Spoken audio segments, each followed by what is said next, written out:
Well, the high death toll on Israel's side undermines the perception that it's always protected with iron-clad security. Here's how the human cost of this latest war compares to previous ones. In the 2008 war on Gaza, about 1,400 Palestinians and 13 Israelis died before a ceasefire was reached. In 2014, more than 2,000 Palestinians were killed in Gaza. 73 Israelis died, most of them members of the armed forces. And 2 years ago, another flare-up resulted in 250 Palestinians killed in Gaza. 13 people died in Israel. In contrast, the death toll of this war currently stands at around 400 Palestinians killed and more than 700 Israelis. Well, Francesca Albanese is the UN Special Rapporteur on the occupied Palestinian territories. She says there needs to be a peaceful resolution to the conflict. Like many, I'm totally petrified at what's happening. I'm totally shocked and appalled by the violence. But before anything else, I'm horrified by the narrative, by the discourse, because it's possible and necessary to stand with both the Palestinians and Israelis without resorting to ethical relativism, to selective outrage, or worse, calls for violence.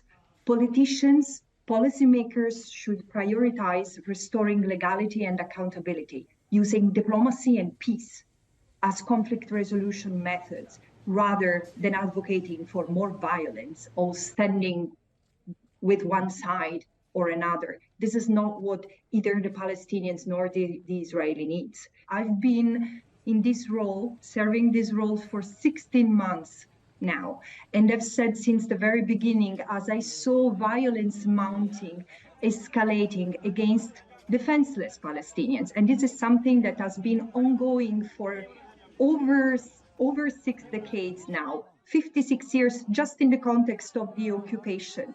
But I've said since the very beginning, the settler colonial occupation, the militarized settler colonial occupation that Israel maintains, entraps both people. Both of them are incredibly tied in the same destiny, and one cannot do without the other. Look at what many Israelis have put out these days, like Professor Ayel Gross, or breaking the silence. Of course, they are in pain for what's happening to the Israelis.